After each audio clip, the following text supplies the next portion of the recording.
बोलिए सदगुरुदेव की जय, संत समाज की जय। मेरे जीवन के प्रेरणा स्रोत मेरे परम आराध्य सदगुरुदेव एवं सत्संग सभा स्थल में बैठे हुए मेरी प्रिय बंधुओं, ममतामयी माताओं, बहनों एवं नन्हे मुन्ने प्यारे बच्चों, सदगुरु कबीर साहब के शब्द नंबर 49 पर सदगुरु ने समाधि मोक्ष पर बहुत बड़ा प्रकाश डाला है।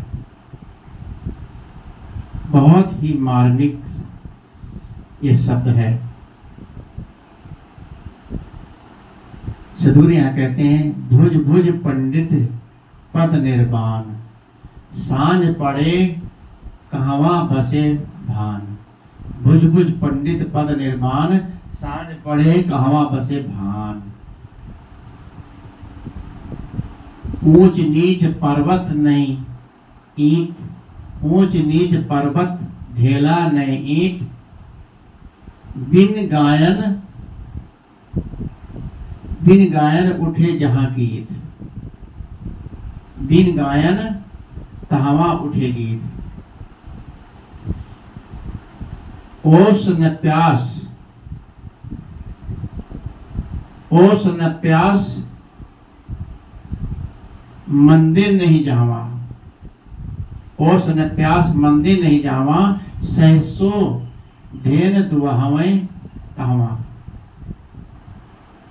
ओस न प्यास मंदिर नहीं जावा, सहसो धेन दुहावें तहवा। नित अमावस नित संक्रांति, नित नित नवग्रह बैठे पांति। मैं तो से पूछूं पंडित जना, मैं तो से पूछूं पंडित जना, हृदय ग्रहण लाग के जना। कहें कभी इतनो नहीं जान, कौन गुरु शब्द लागा कान। यह सदगुरु सूर्य चंद्रमा ग्रहों का उदाहरण देकर के जीव आत्मा के बारे में समझाते हैं। जैसे सूर्य कहते हैं कि पंडित जी को निमंत्रित करते हैं, हर जगह पंडित से बात करते हैं, पंडित से निमंत्रित करते हैं। कहते हैं कि भुज भुज पंडित पद निर्माण। कि कबीर साहब कहते हैं कि निर्माण एवं मोक्ष पद क्या है, बताओ। निर्माण किसे कहते हैं? बुझ जाना, समाप्त हो जाना। मोक्ष, मोक्ष का मतलब क्या है? मोह का क्षय हो जाना, ये मोक्ष है। निर्वाण बुझ जाना, जो बुझ जाता है, समाप्त हो जाता है। जिसकी सारी वासनाएं बुझ जाती हैं, वह मोक्ष पद को प्राप्त हो जाता है। वह बारंबार उसको जन्म नहीं लेना पड़ता। ऐसे सदगुरु ने सूर्य का उदाहरण दिया है। जैसे संध्या होने पर सूर्य का निवास बताया गया, सूर्य छिप जाता है। कहाँ निवास करता है? कहते सदगुरु, ऊंच नीच पर्वत ढेला नहीं ईंट। ऊंच नीच पर्वत बताते हैं कि कोई ऐसा क्षेत्र है जहां पर सुमेरु पर्वत है सोने का, और वो कहते हैं कि 12 लाख मील इतना ऊंचा है। 100 योजन 12 लाख किलोमीटर ऊंचा पर्वत है। उस पर्वत की जब सूर्य जो है कि छिपता, उस पर्वत की आड़ में छिप जाता है, ऐसी लोगों ने धारणा बनाई है। लेकिन सूर्य नहीं छिपता है, वो पृथ्वी का आड़ा हो जाता है, हमें नजर नहीं आता। बस हम लोग कहते हैं सूर्य छिप गया। जैसे अमेरिका नीचे में है और हमारे हिंदुस्तान से पता लग जाता है। आप बिहार चले जाओ, वहां पर सूरज जल्दी छिपता, अंधेरा जल्दी हो जाता है कि दूर नीचे में चला जाता है। वहां से बिहार क्षेत्र नीचे में होगा। तो ये जमीन का, धरती का आड़ा हो जाता है, वो हमें नजर नहीं आता। इसलिए कहते हैं कि सूर्य जो है कि छिप गया।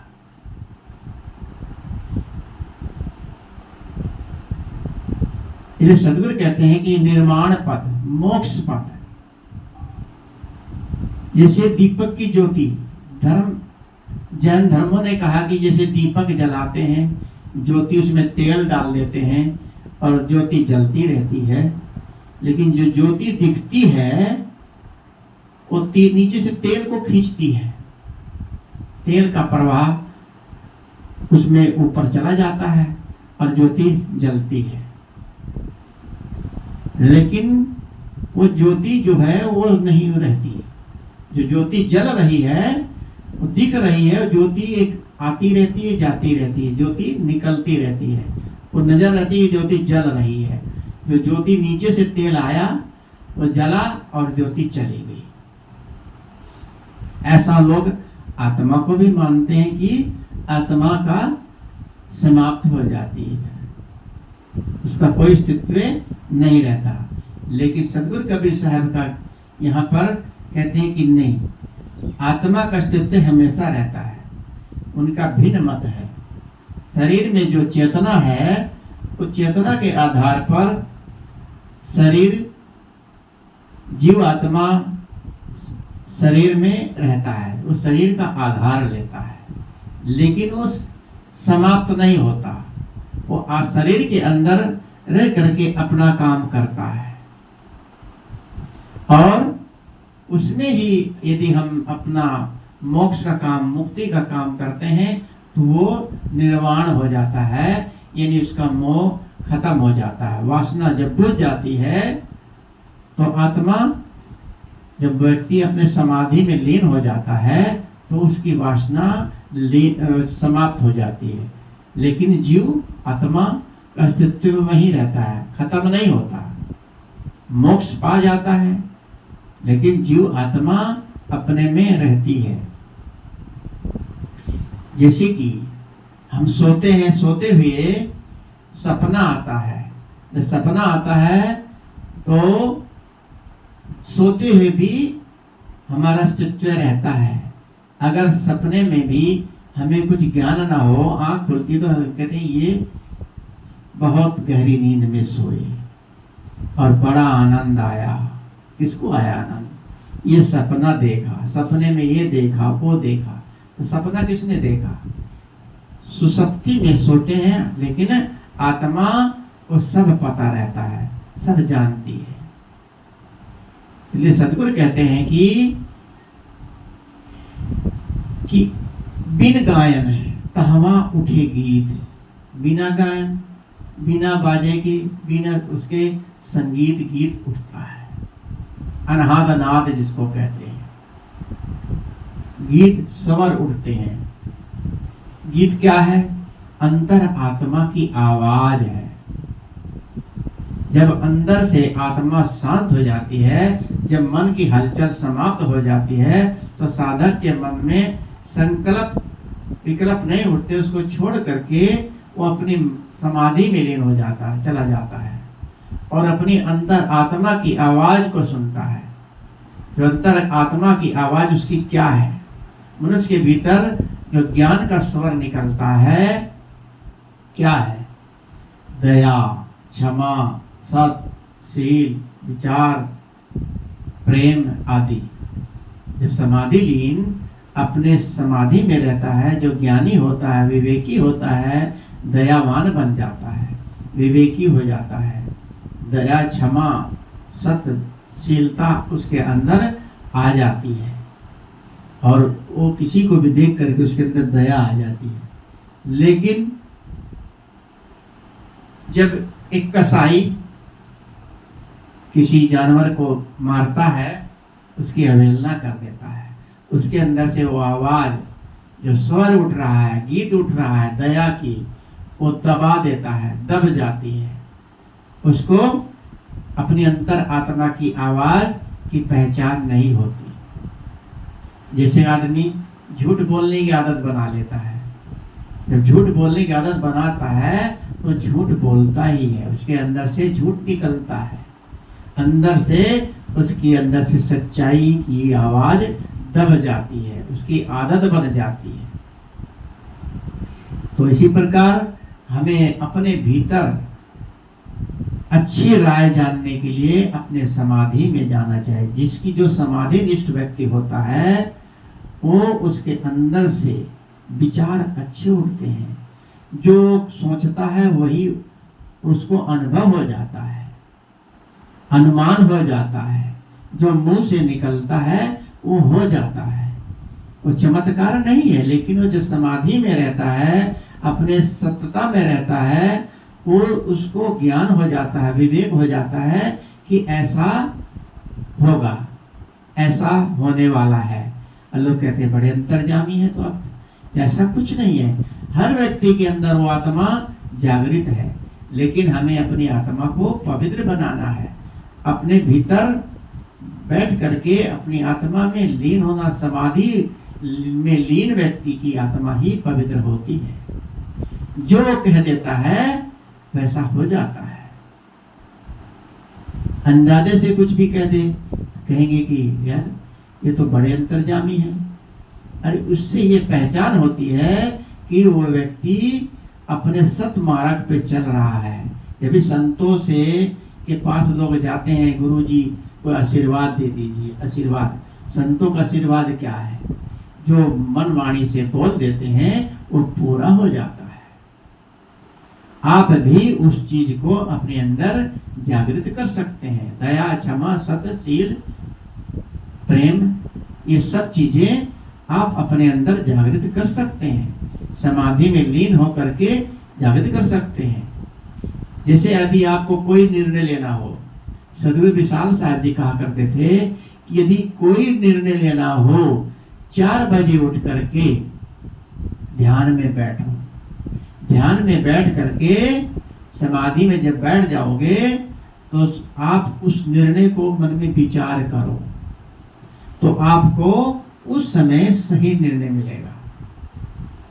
अंतर की आवाज आएगी, अंतर की जो आवाज निकलेगी सत्य निकलेगी। तो कोई भी निर्णय लेना हो, सुबह प्रातः उठ करके उसके बारे में विचार करना चाहिए, ये काम ठीक है कि गलत है। जब आप अपने सतमार्ग पे चलते होंगे तो आपका निर्णय सुबह सही मिलेगा। इसलिए हमें अपने अंतर आत्मा में रमना चाहिए।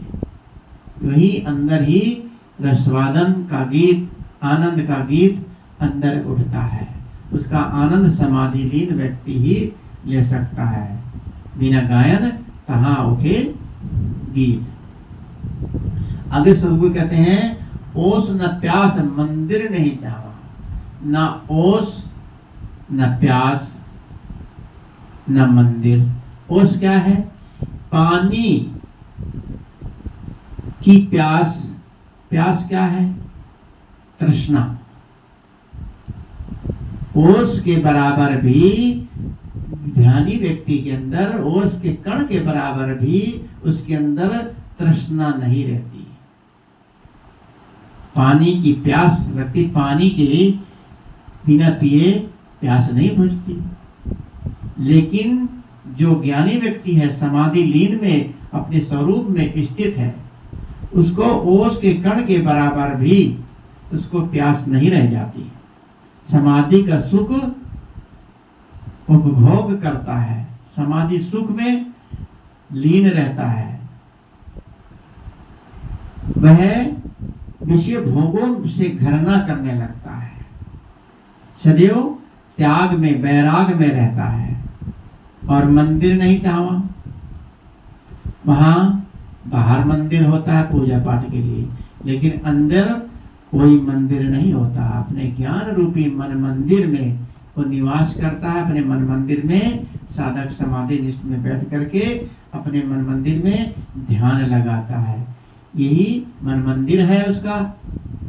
मंदिर ने सहसो ध्यन दुहावे तावा, सहसो हजारों गायें जिसके होंगी तो बहुत बड़ा धनी। पहले जमाने में गाय से ही लेन देन व्यवहार होता था।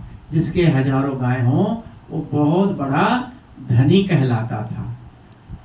तो जिसके पास हजारों गायें हों और दूध देती हों तो कितना बड़ा धनी है वो, कितना बड़ा वो सब कुछ उसके पास संपन्न व्यक्ति है।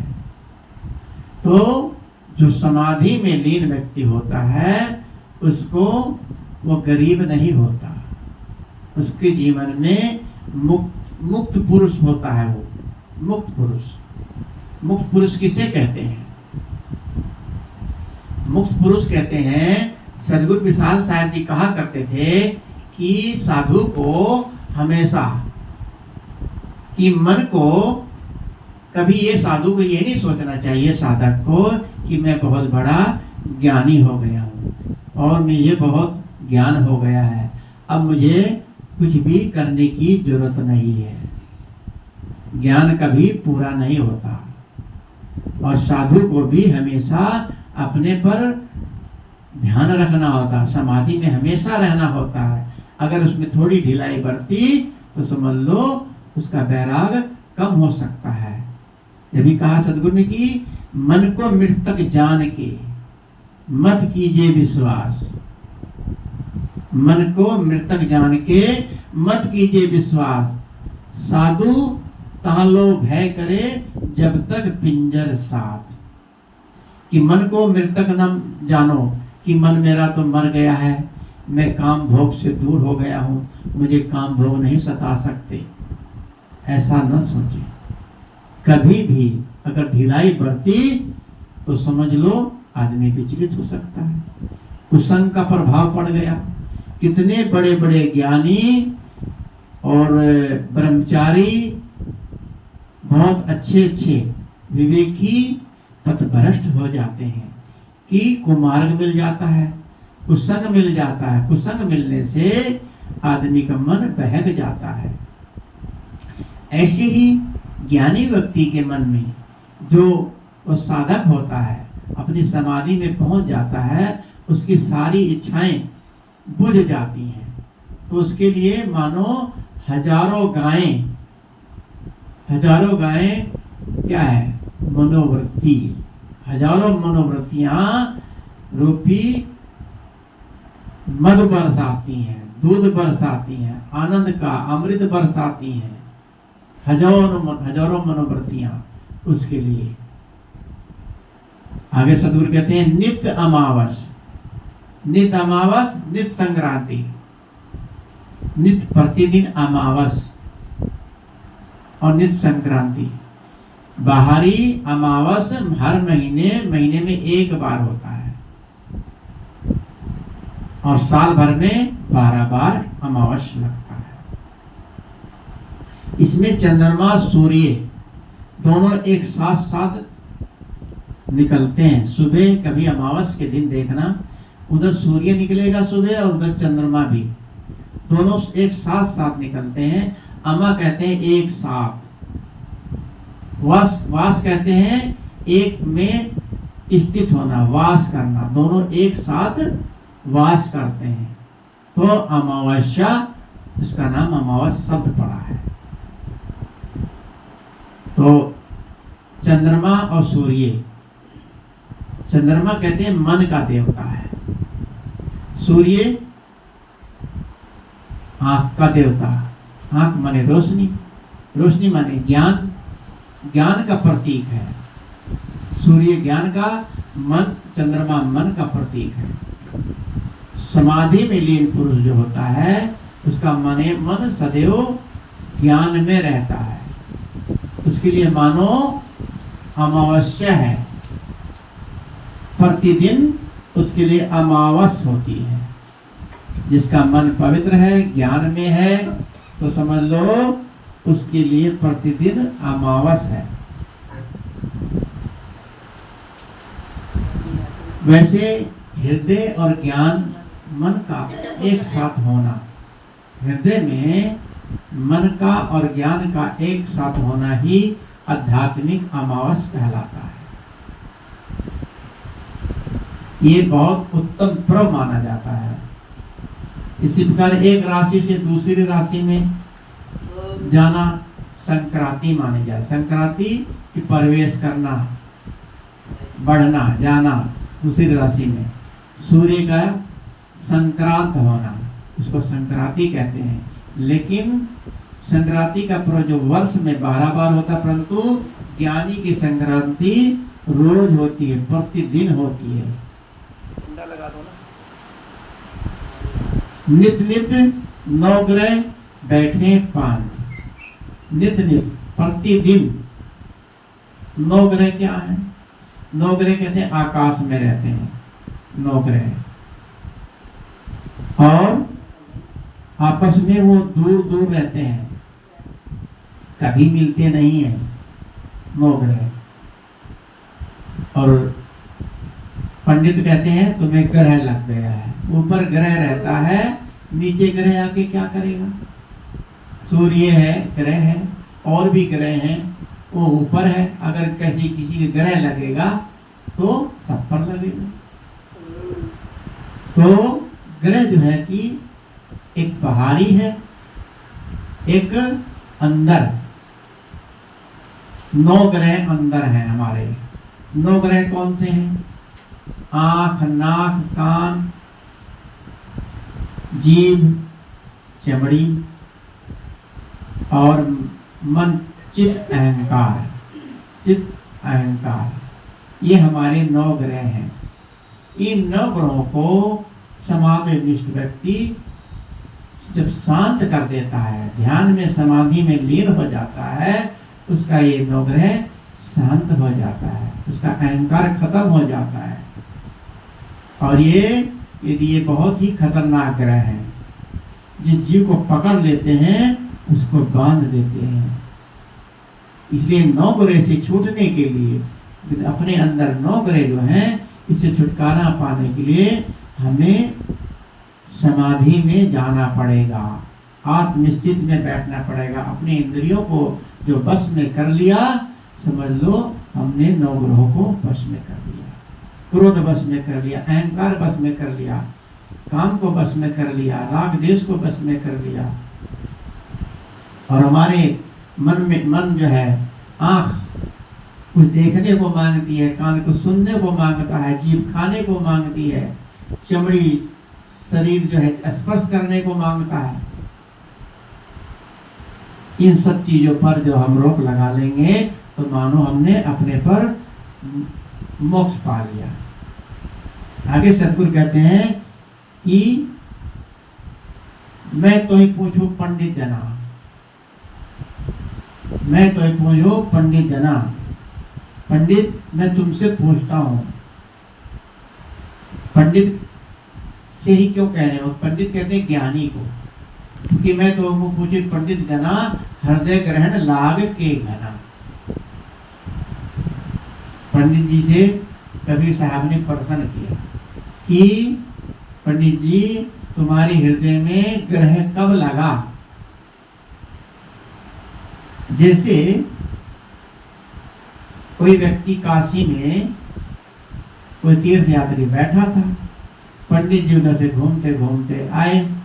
अब उन्हें कहीं कोई मिल नहीं रहा था ग्रह शांत कराने वाला, कोई काम करा, पूजा पाठ कराने वाला। एक व्यक्ति बैठा था, अब पंडित जी को पैसा चाहिए था, तो उन्होंने उसको कहा भाई तुम्हारे को ग्रह लगा है, अपना ग्रह शांत करा लो, पूजा पाठ करा लो, तुम्हारा ग्रह शांत हो जाएगा, सुख शांति से रहोगे। तो उस व्यक्ति ने कहा कि कितना लगेगा? ने कहा 100 रुपया लगेगा। ने कहा 100 रुपया तो है नहीं। कह कि चलो 50 तो होगा। कह 50 भी नहीं। कह 20। कह 20 भी नहीं। कह 10 रुपया तो होगा। कह 10 भी नहीं। कह चलो 1 रुपया तो होगा। कह मेरे पास 1 रुपया भी नहीं है। तो पंडित ने कहा फिर तुम्हारा ग्रह कुछ क्या करेगा? जिसके पास 1 रुपया भी ना हो उसका ग्रह क्या क्या बिगाड़ेगा? ग्रह तो लगा था पंडित जी को, उन्हें मोह का, लालच का, ये सब ग्रह तो उनको लगा हुआ था। इतने में पीछे से सदगुरु कबीर साहब आ गए। कबीर साहब ने कहा मैं तुम्हें पूछूं पंडित जना, हृदय ग्रहण लाग के जना, कि मैं पंडित जी तुम्हारे से पूछता हूँ कि हृदय में, तुम्हारे हृदय में ग्रहण कब लगता है? आकाश में ग्रह तो लगता देखा है, वो कुपित होते हैं ग्रह। तो पंडित जी कहते हैं तुम्हारे हृदय में कब ग्रहण लगता है? सूर्य को, ग्रह को शांत करते हैं, कोई भी ग्रह कैसे शांत हो जाएगा? किसी भी मंत्र से सूर्य क्या कोई भी ग्रह को शांत किया, एक बल्ब भी अपने मंत्र से बुझा नहीं सकते। ग्रह को कौन कैसे शांत कर देगा?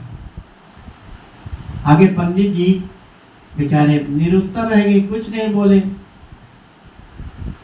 तो सदगुरु कबीर साहब कहें कबीर इतनो नहीं जान, कौन शब्द गुरु लागा कान? तुमने इतना भी नहीं जाना? तुम्हारा गुरु कौन है?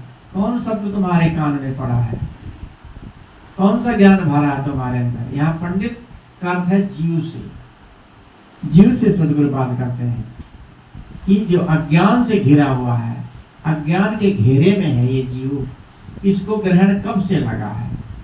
ये अनादि से जीव अज्ञान में पड़ा हुआ है, इस पे अज्ञान का आवरण चढ़ा हुआ है। इस आवरण को उतारना है, अपनी समाधि में लीन होना है।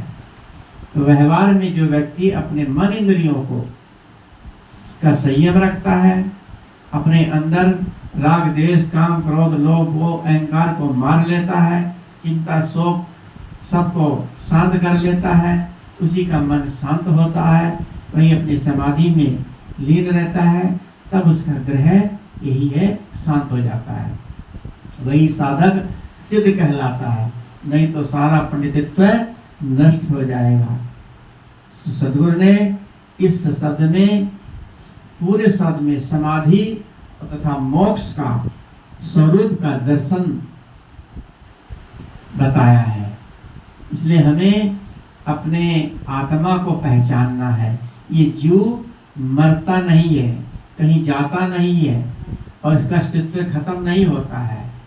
जैसे कि हमारे शरीर के कोई भी कण जितने हैं वो हैं और कभी खत्म नहीं होंगे, वो कम ज्यादा हो जाते हैं पर खत्म नहीं होते। ऐसे ही हमारे आत्मा का अस्तित्व हमेशा सदा रहता है। इन्हीं शब्दों के साथ अपनी वाणी को विराम देता हूँ। बोलिए सद्गुरुदेव की जय। वंदन है जी गुरुदेव आपको, वंदन है जी गुरुदेव आप